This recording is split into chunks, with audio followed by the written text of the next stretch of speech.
Namatay ang isang door-to-door transport service driver matapos barilin ng mga holdapper na nagpanggap na pasahero. Nawawala naman ang pinsan ng biktima. Nasa frontline balitang yan si Gary De Leon.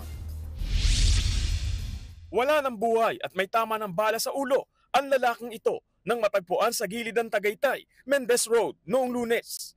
Sa pag-iimbestiga ng mga otoridad, kinilala siya na si Dexter Roales, residente ng Mulanay, Quezon. Kinabukasan, natagpuan naman ang isang abandonadong SUV sa Barangay Alalong, San Pascual, Batangas. Napag-almang pag-aari ito ni Roales at ginagamit sa door-to-door transport service business.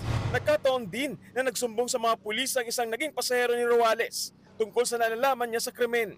Kwento ng pasahero, sumakay daw siya sa SUV ni Roales noon Linggo. Kasama pa nila noon ang pinsan ni Roales na si Roel Roca. Nasa Rizal na raw sila nang may sumakay na dalawang lalaking nagpapahatid sa Cavite.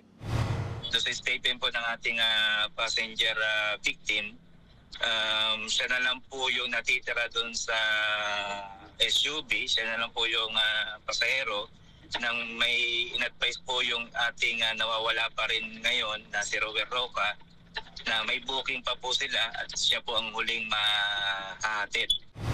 Habang nasa biyahe, nagdeklara ng hold up ang dalawang pasahero.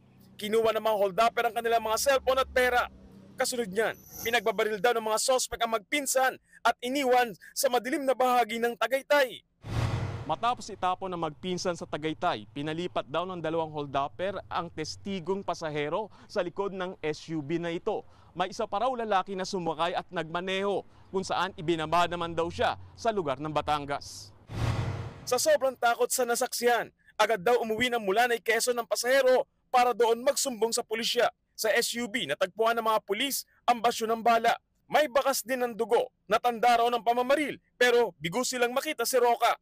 Kumakalap na ng ebidensya ang mga pulis. May mga person of interest na rin sila. Patuloy naman ang paghahanap kay Roca. Nagbabalita mula sa frontline, Gary De Leon, News 5. Mga kapatid, Jiggy Manikad po, iba na ang may alam at may pakialam sa panahon ngayon. Para sa konkreto, kumpleto at komprehensibong balitaan sa frontline, mag-follow at mag-subscribe sa social media pages ng News 5.